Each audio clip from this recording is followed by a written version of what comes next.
Thanks, Senator Schiff. Senator Hawley. Thank you, Mr. Chairman. Mr. Baker, if I could just start with you. I confess I didn't understand your answer to Senator Kennedy's question about the safety of women in the sports of the NCAA overseas.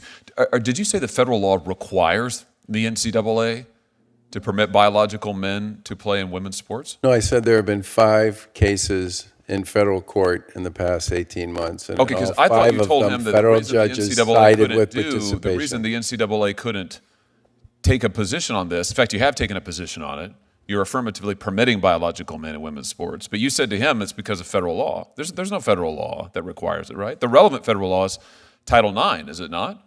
You're familiar with Title IX. If guidance on this issue from Title IX or guidance with respect to discrimination law would be Title IX is already the law. Title IX says federal judges have ruled on 20 U.S.C.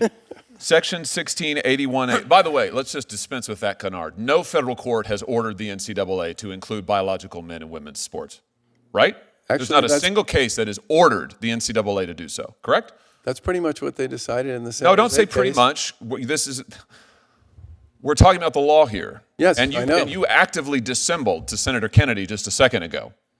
It's not true that the NCAA has been ordered by any court, number one. It's not true that federal law requires you to include biological males. In fact, Title IX explicitly says, no person in the United States shall on the basis of sex be denied the benefits of any educational program or activity receiving federal financial assistance. You are in court at this moment arguing that Title IX doesn't apply to the NCAA, which is astounding to me, given the amount of money, federal money, the NCAA gets. But let me just ask you this.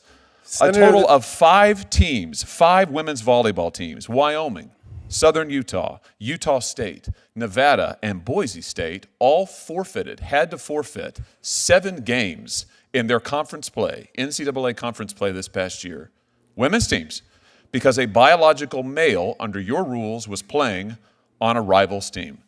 How is that not denying them the benefits of the sport? Why is this fair to women?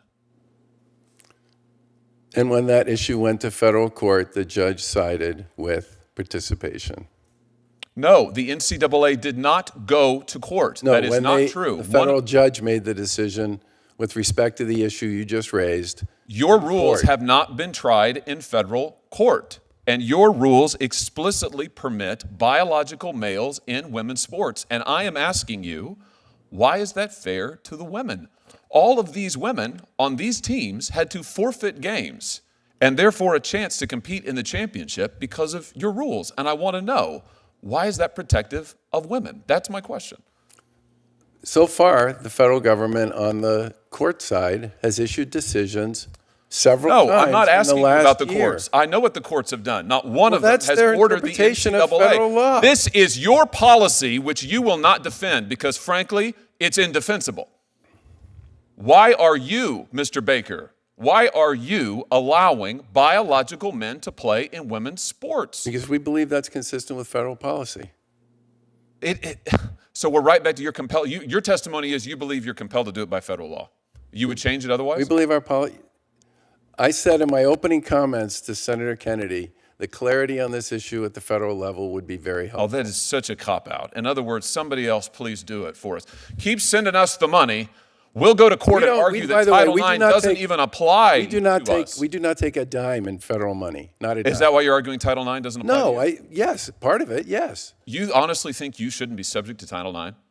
We don't believe we currently are in federal court. Amazing. Federal court has affirmed that on a absolutely number of amazing. circumstances. You have a pending lawsuit right now from female athletes who are suing you because you allow biological men not only in their sports but also in their locker rooms. Why do you do that, by the way? Why do your guidelines allow biological men into women's locker rooms without the women's consent?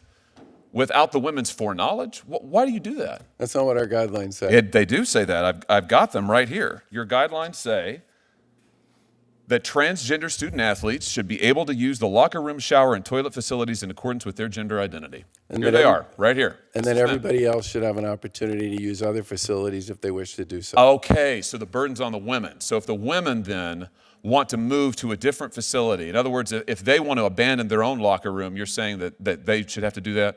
So in other words, it's their problem? No, we put a significant amount of emphasis on what the locals' plans are, and we make sure that everybody. What does that mean, the locals' plans? Whoever it is that's hosting the event. You have guidelines that instruct them what the best practices are, and your guidelines say that biological men can go in and use the women's locker rooms if they want to. What the women want has nothing to do with it. They're not mentioned in here at all, correct? Correct. It's right here. You just reaffirmed them in May of this year. I've got them. I'm reading them. I've got them off your website. I believe our guidelines give people optionality with respect to how they choose to use their facilities. And many, What does that even mean? Optionality. What it says is transgender student athletes will be able to use the locker room, shower, and toilet in accordance with their gender identity. That means men will be able to use the women's locker rooms. And as Riley Gaines and others have testified before this committee, that means if a man, a biological man, wants to use their locker room, they just have to accept it.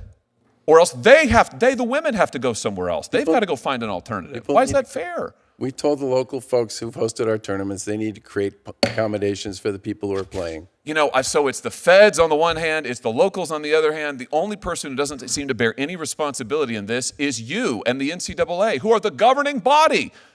And your testimony here today is you're not even subject to Title IX. Mr. Baker, I can't tell you how disappointed this makes me, but not just disappointed, frankly, infuriated for the student athletes who are suffering because of your policies, and you won't even defend them. You won't even take responsibility. It's outrageous. It's totally outrageous. Expired.